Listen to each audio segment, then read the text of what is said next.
Trent Cotney and John Kenney are dedicated to helping the construction industry with legal business and safety challenges. Welcome to this week's episode of Law and Mortar. Hey, this is Trent Cotney. I'd like to welcome everybody to another episode of Law and Mortar. As always, I've got my partner in crime here, John Kenney. John, how are you doing? I'm doing great. It's great to be back with a live episode today. Hope everybody out there is doing well as well. Yeah, I had a little bit of a hiatus. Both of us were on the road at various events. I had the pleasure of going out to the Western States Expo, followed by the National Slate Association meetings, and getting ready to head back out to some more Western States board meetings and the NRCA Legal Conference. And John, you were all over the place too. Where have you been? But at Western States with you, I think we had a lot of fun out there. We loved doing the roofing trivia and the roofing games. That was actually a lot of audience participation. Enjoyed that. From there, I was back for a week, and I was up in MetalCon. They had a great event up in Indianapolis, and then back. And then this week, I was down in South Florida at the Roofing Contractor Association in South Florida speaking. It was a great group down there, full house, a lot of local South Florida members. It was good to see them all, and I'm good for about another 2 weeks, and then it's off to Chicagoland for a couple of days, and then back again.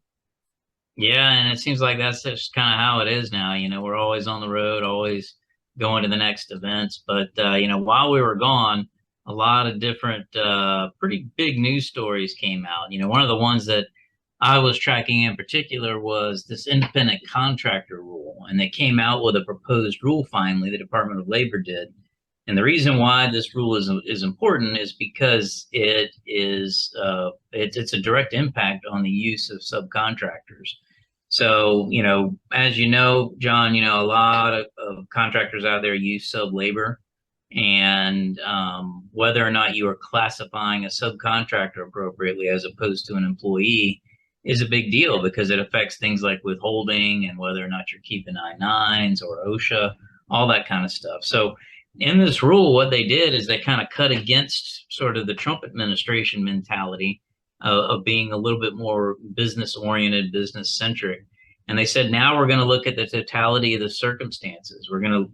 They put 6 factors down, none of which are determinative, but they basically said we're going to look at, opportunity for profit or loss, what kind of investment the workers are doing as far as their relationship with the employer, the permanence of the relationship, how long it's been together, the nature and degree of control, whether work was performed is an integral, a key part of the work, and, the skill and initiative. And the sort of take-home point here, John, is that under this administration, there's been a real push for both unionization and to kind of eliminate those 1099, labor type situations. So obviously should be something that, contractors are aware of, because it could affect them down the road.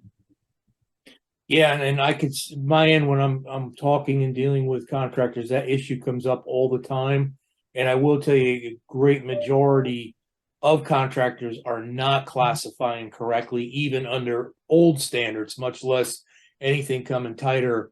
And you do not want to go down that road. There's, besides legal and tax implications, and like you said now, ICE, all that stuff, you got to be very careful. So I'm glad you're getting the word out there. I think that's a real important topic. And, I don't see it getting any easier, I guess would be the best word, over the next few years anyways. Yeah, I definitely agree with that. And, as far as getting the word out, you and I were talking about something that had gotten on your radar recently from a training and operations standpoint. Why don't you share that with the audience? Yeah, so, been getting a lot of calls, and actually at the couple of the meetings I've been at, that people have been talking about it. And I'm kind of looking at with the training. So, we have technology out there, and you have pretty much conventional training right now. They're starting, and I'll get to the newer training, but most of the training, not only in the roofing industry, but throughout construction, goes through the process of that standard apprenticeship type training, the government-backed training.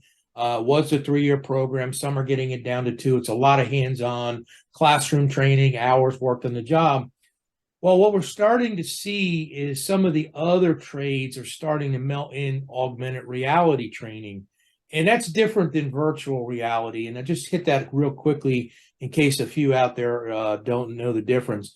I mean, virtual reality is exactly what it sounds like. You got your glasses on and you're dumped into a virtual world and you're doing things.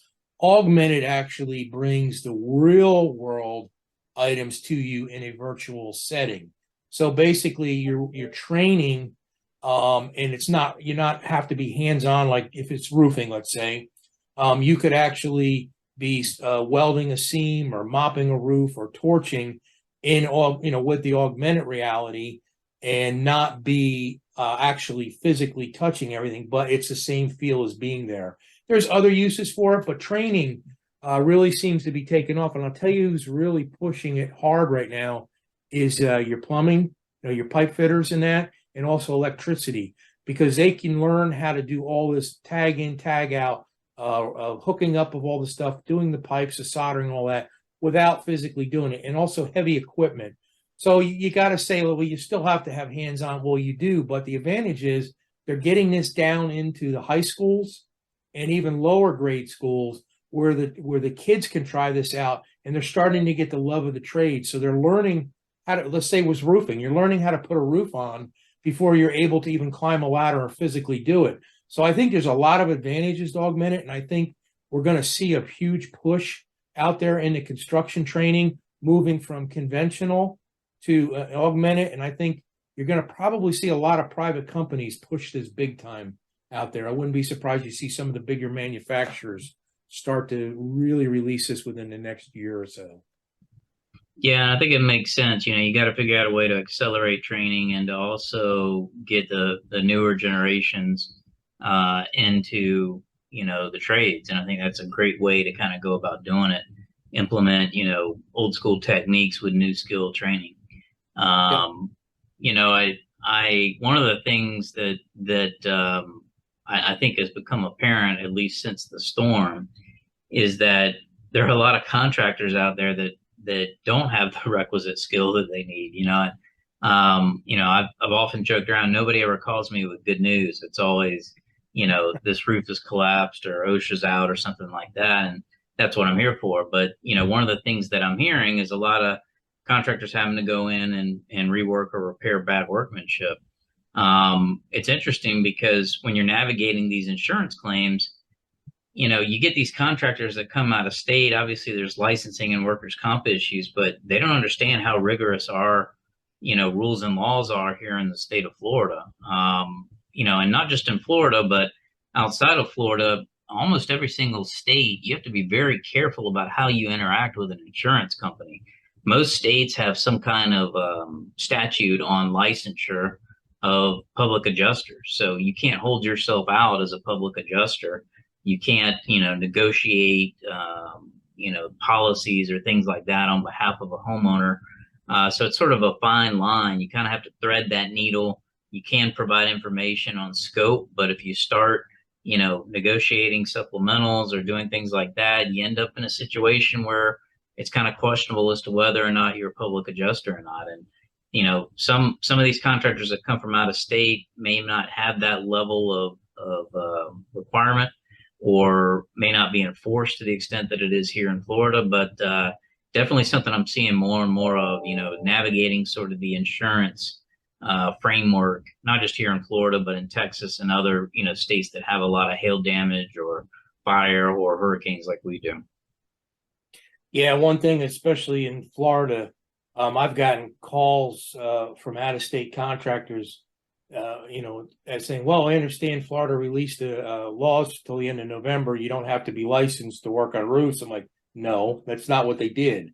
They're allowing general contractors and residential certified contractors can put on these temporary blue roofs or do their roofing work without subbing it out. But that's only to 30 days. But you still have to have a Florida license. So you can't run unlicensed.